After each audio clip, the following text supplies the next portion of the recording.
Hello, guys. My name is Leonora Estrada. I am a Feng Shui practitioner from the Feng Shui Research Center.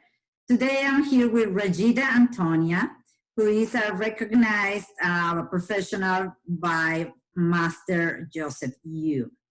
Hi, Rajita. Today, we are going to talk about entries. Why are entries important in our house?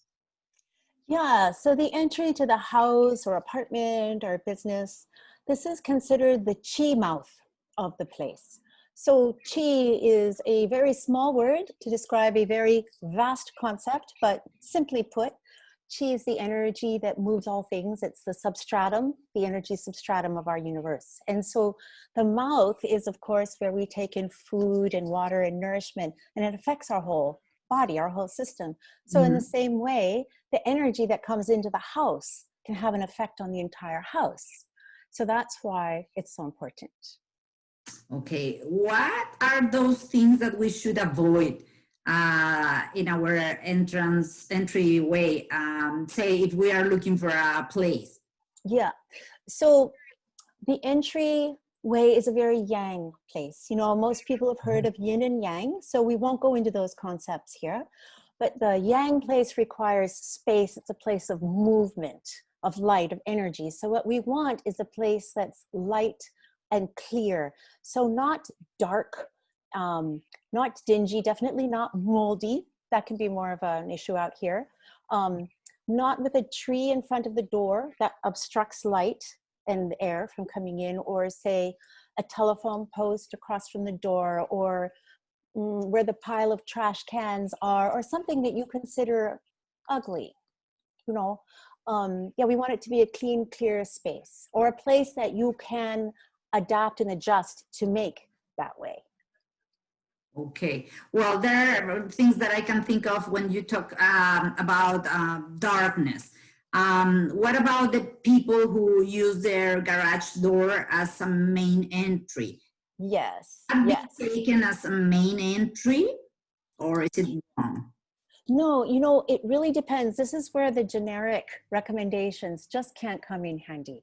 So when we know Flying Star Feng Shui, we can take a look at what energy is at the front door.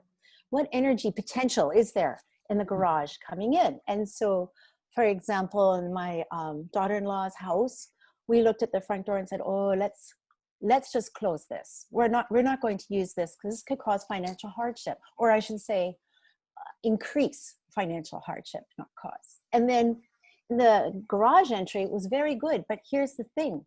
Garages often have the back pantry, a pile of shoes, a dresser by the door. It's not well lit. It certainly hasn't been cleaned, you know, in 2 to 3 years, and there's spiders living. Like, this is not what we want at an entryway either. Very often people are very aware of making their front door when they have a home, not an apartment. The front door is a nice place to come in, but they don't ever come in there. They're actually bringing the energy in from the garage door. And sometimes we will say, please only use the garage door. Or we would say, oh, please only use your front door. Or if you have the side door, it's better if you can use that because of the energy, and we tell people why, the effect it will have on their lives if they're able to do that. Okay, so it's much more about what type of energy you are getting from that entry than Yes. actually if it is the front entry or the side entry. Yes, it's what entry you're actually using, the energy there, and how nice and clean and clear you're helping it to be the best it can be. All right.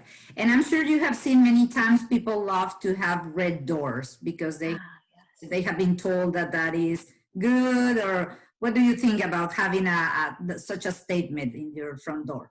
Yeah. No, I run across that. I run across the red door, and I run across the water feature by the front door. Very popular items. So again, unless you know what the energy at your front door is, sometimes a red door can be fabulous. You know, really good for the health and well-being of the people there. Sometimes it can be devastating. It can increase the robbery energy or poor health. So a generic statement is pretty well impossible to make about a front door. I would say that if you don't know what the energy field is there, strive for a balance of elements and don't pick an element that's so powerful that you don't know what the effect is. Fire is powerful and water is powerful. So a lot of people think, oh, you know, if I'm really going to be wealthy and do well, I should have a great water feature by my front door. So this reminds me, in California, I was staying with a friend. She had a gorgeous water feature by her front door. It was so beautiful. I believe it was recommended by a Feng Shui practitioner. Okay. She said she was having some trouble and asked me if I could look at her place. I said, sure, I'll take a general look at the energy field of your house. And, you know, when you do that, you always look at the entry, as you know. Mm-hmm. Well, after some time, I said, you know, it is a miracle you haven't had to commit bankruptcy. And she was quiet. She said, I did 3 months ago. Wow. So look, don't feel bad about it. I don't see how you could have gotten around it. What we had there, as you would know, Leonore, would be the Water Star 5. That's an energy that's very hard. And when you augment it and strengthen it like that with the running water, it's very powerful. And it had its powerful and negative effect. Now, on the other hand, here, I know what the energy field of my place is. So on what we call the Water Star 8, I have a large water feature and it has had a wonderful effect.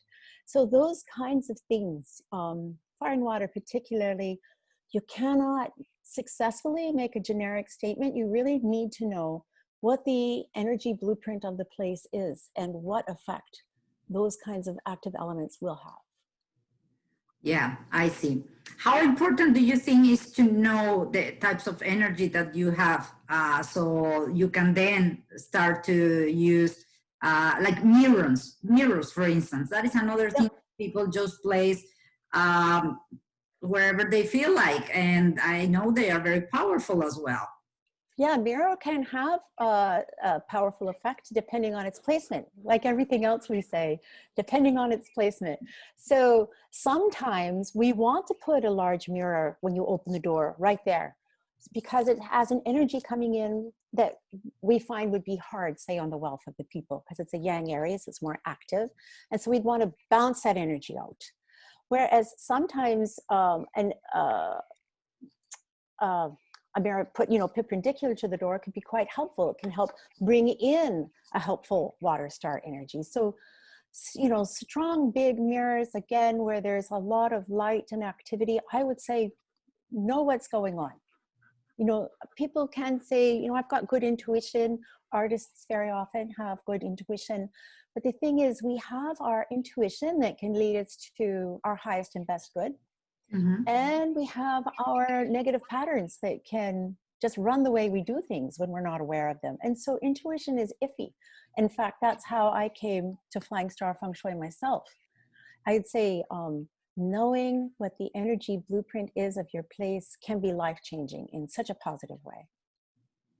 How could you, last question, Rajita, before we wrap up, how important or how much you recommend somebody to get to know that energetic chart that you mentioned twice today, in order to not to take those risks, like you mentioned, almost being on bankruptcy, or, you know, creating, like making your own problem by placing something that is very powerful? Yeah, well, you know, that's where I would like to say, when we move into a home, the home doesn't create our destiny. There are many more factors involved, but definitely it has an effect. There's no doubt about that. And so when we learn through Flying Star Feng Shui what the energy field is of the house, then we can see, oh, here we want to limit this energy or minimize it greatly, or just not let it in at all. Here we can make it harmonious, so our health will be much better, and the kids can calm down. You know, the kids are very responsive to energy. You know, and here, oh, we could put our home office here, because here we can really make use of the wealth producing chi and be more aware of our opportunities and make better use of them. So those are the examples I could give. Are great examples, Rajita. Well, thank you very much for sharing today your knowledge with us. We love it. I know that, I mean, the topic is huge and we could go on and on, but probably another session would be needed. Thank you so much, Leonora. It's been a pleasure. Okay, bye-bye. Bye-bye.